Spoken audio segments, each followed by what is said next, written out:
Turning back now to the missile strikes on Ukraine. At least 12 people were killed, and some of them were children, after Russia unleashed a barrage of more than 20 cruise missiles at Kyiv and other parts of the country. This is the first Russian missile attack on the capital city in more than 50 days. CBS News senior foreign correspondent Charlie D'Agata is following the latest from Ukraine and joins us now. Charlie, good morning. What more can you tell us about this latest attack on Ukraine? Good morning, Anne-Marie. Yes, we're in the city of Nikopol in eastern Ukraine. We're just across the river from the Russian-held Zaporizhzhia nuclear power plant. This city was hit overnight. Last night we're in Dnipro. You've heard that city a lot. That city got hit overnight. It seemed to be nationwide, and there are dozens of cruise missiles that came in. Many of them, in fact, most of them were intercepted, according to Ukrainian defense officials. But the worst of it looked to be in that city of Uman. Now, we've been through that city ourselves. It's just south, well, it's a couple hours south of Kyiv. And it's not close to anything interesting. It's the first time that it has been hit since the early days of the invasion. There are no military targets anywhere near there, and it is literally hundreds of miles from the front line.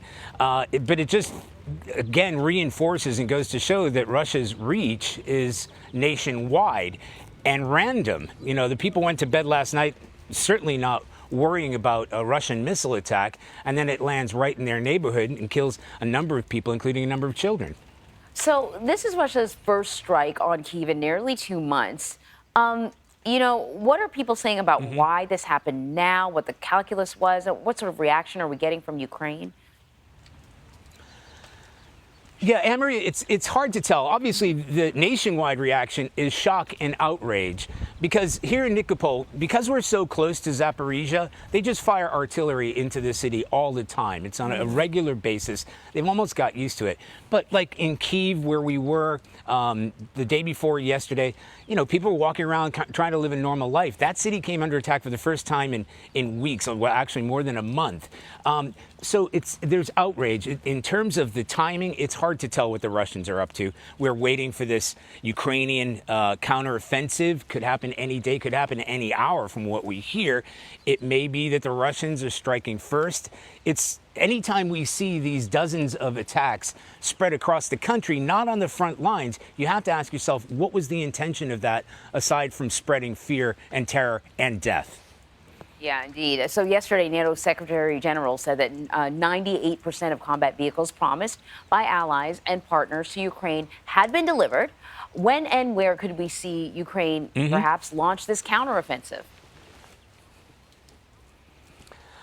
You know, that's the big question, and we've spoken to senior defense officials about that very question. Obviously, they're not going to give any of that away. It could happen at any time. They say, the Ukrainian defense minister said today, everything's in place. They're ready to go. They're waiting for, in his words, God's will and the weather. Now, in terms of where it could happen, you know, we were ready for a counteroffensive in Kherson, south of here, that never materialized. Instead, there was a huge Ukrainian-driven counteroffensive in the northeast in Kyiv that swept south. So they're very good at keeping this information to themselves, certainly not spreading it with the media. So it could happen at any time and at any place, because all along that front line are places that the Ukrainians want to recapture from the Russians. This is Russian-held territory, in some cases that they've held since 2014, 2015, when Russian-backed separatists took over those areas. So it could happen anywhere.